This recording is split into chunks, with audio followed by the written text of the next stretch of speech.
Saudara-saudari yang terkasih, siapakah anak manusia itu? Kini setelah hidup bersama dengan para murid, Yesus ingin mengetahui sejauh mana para murid mengenal dirinya secara personal. Dia telah berjalan dari kota ke kota sambil mengajar dengan penuh kuasa. Pengajarannya sungguh berbeda dengan pengajaran ahli-ahli Taurat dan para pemuka agama Yahudi. Dari apa yang diutarakannya sungguh terang bahwa dia mempunyai visi yang jelas tentang hidup. Dia menawarkan cara hidup beragama yang baik, mengedepankan cinta dan belas kasih sebagai dasar dari segala hukum Taurat. Dengan tegas dan berani mengungkapkan siapa yang berhak ambil bagian dalam kerajaan Allah. Dia berani mendobrak kebobrokan kolusi dari kaum religius, terutama para pemuka agama. Dalam pengajaran dia selalu mengedepankan kasih. Tokoh ini terbuka untuk semua golongan, merangkul kaum lemah, bahkan juga bersahabat dengan para pendosa dan orang yang tidak terpandang dalam masyarakat. Tokoh ini, Yesus mempunyai hati yang terbuka dan gampang tergerak oleh belas kasih untuk memberi makan dan menyembuhkan banyak orang sakit. Cerdas, bijak, arif, menjawab pertanyaan bernada religius dan sosial, bahkan pertanyaan yang bernada dan bertujuan menyesatkan dan menjebak. Maka pada suatu ketika Yesus bertanya kepada murid-muridnya. Ketika kepada para murid tokoh ini bertanya, siapakah anak manusia itu? Murid dengan gampang menjawab apa yang dikatakan dan apa yang dikatakan orang tentang dia. Ada yang mengatakan Yohanes Pembaptis, ada yang mengatakan Elia, dan ada pula yang mengatakan Yeremia. Ada orang mengasosiasikan Yesus dengan Yohanes Pembaptis, tokoh terkenal, nabi besar dengan warta kedatangan kerajaan Allah dan membaptis di Sungai Yordan. Di penjara, kepala Yohanes Pembaptis dipenggal.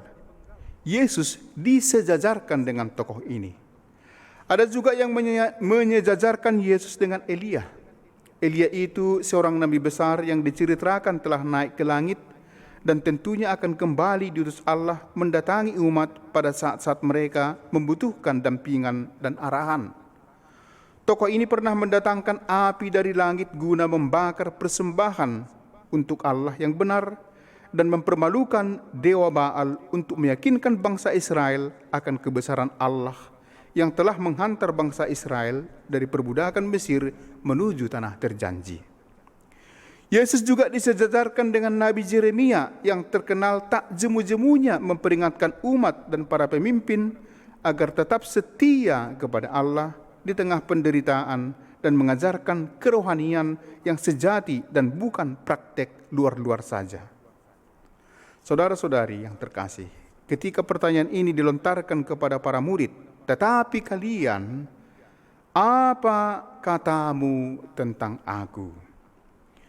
Ketika pertanyaan ini diajukan secara personal, nampaknya para murid mengalami kesulitan memberi jawaban. Akhirnya Petrus menjawab, engkau adalah Mesias, anak Allah yang hidup. Orang banyak mengasosiasikan Yesus yang adalah anak manusia seperti Yohanes, Elia, dan Yeremia. Petrus mewakili para murid menjawab bahwa Yesus adalah Mesias, Putra Allah yang hidup. Kata Mesias berarti yang diurapi oleh Allah, yang berasal dari Allah, utusan Allah, bukan orang sembarangan. Selain Mesias, predikat Yesus itu sebagai anak Allah dikenakan kepada Yesus oleh Petrus sendiri. Saudara-saudari, setiap orang bisa mengatakan siapa itu Yesus menurut pengalamannya.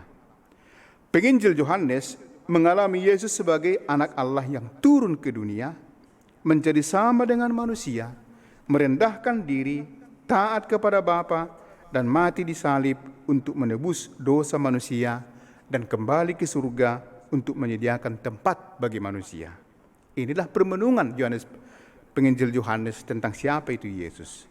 Dia yang datang turun ke dunia, membawa manusia kembali kepada Allah, membawa orang berdosa yang sudah lepas dari Allah kembali kepada Allah.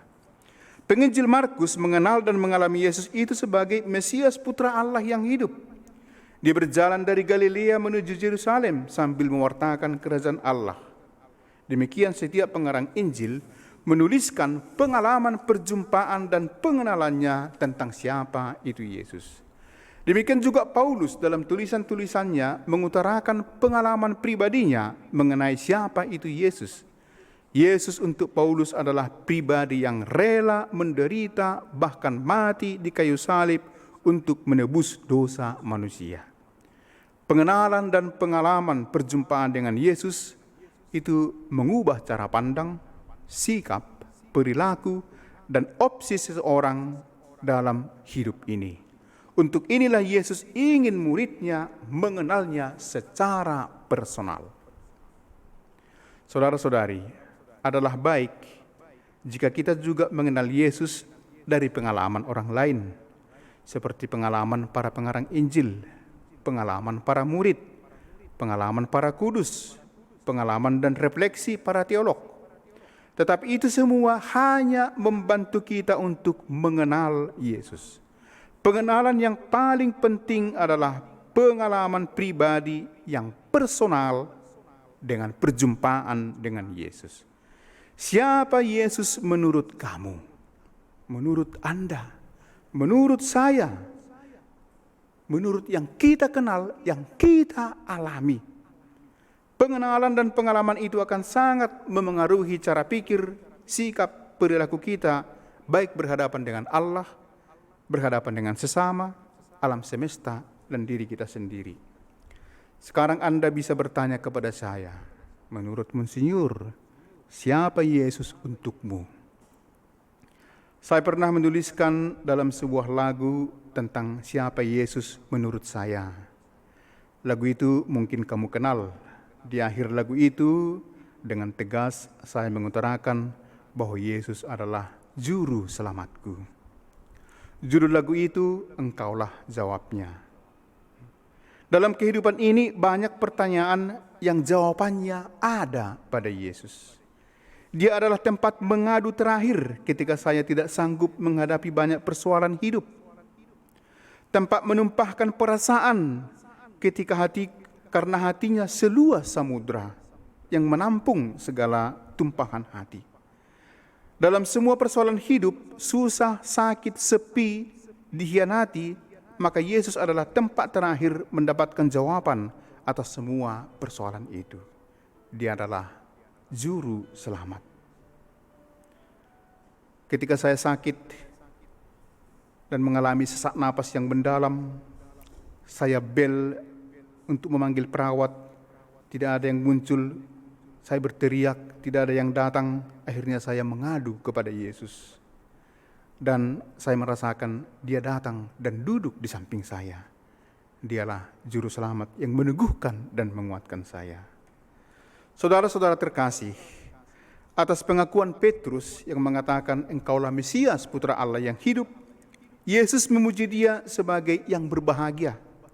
Berbahagialah engkau Simon bin Yunus, sebab bukan manusia yang menyatakan itu kepadamu, melainkan Bapa-Ku yang di surga. Dan ditambahkan oleh Yesus, engkaulah Petrus, dan di atas batu karang ini akan kudirikan jemaat-Ku. Kepada Petrus diberikan kunci kerajaan surga.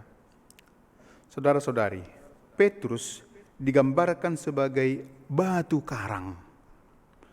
Apa manfaat batu karang di laut? Batu karang jadi tempat berlindung dari hempasan ombak dan tempat berpegang agar tidak hanyut oleh arus-arus ganas. Pantai yang dilindungi oleh batu karang tidak akan berantakan diterjang oleh badai dan tsunami.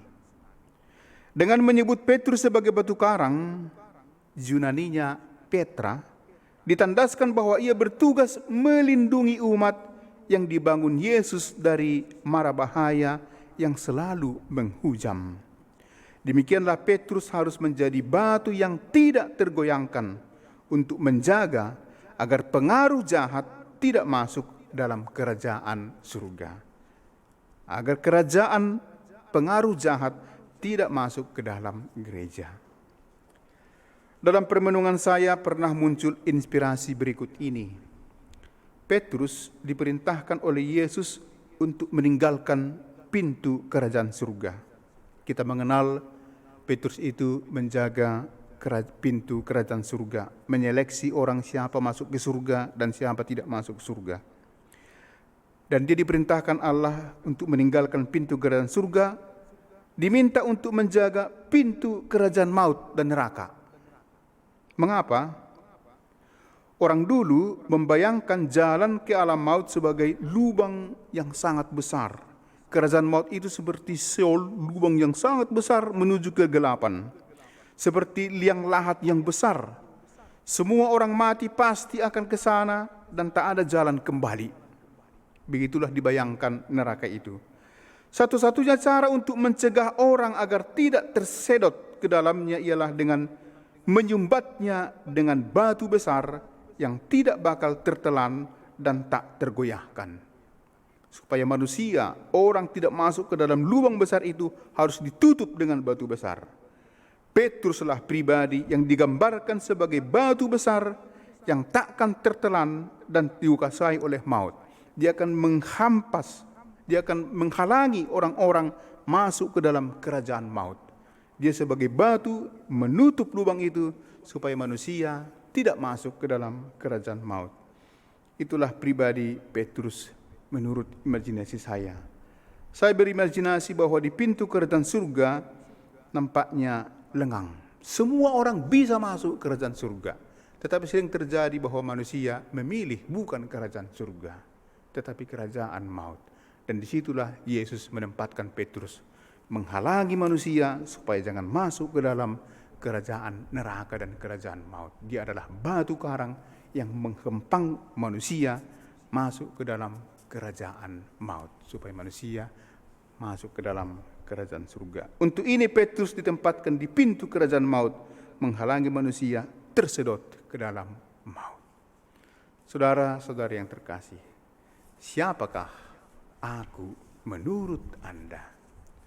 Pengenalan dan pengalaman personal tentang Yesus sangat penting, karena itu akan memengaruhi opsi, perilaku, dan sikap kita berhadapan dengan Allah, sesama, alam semesta, dan diri kita sendiri.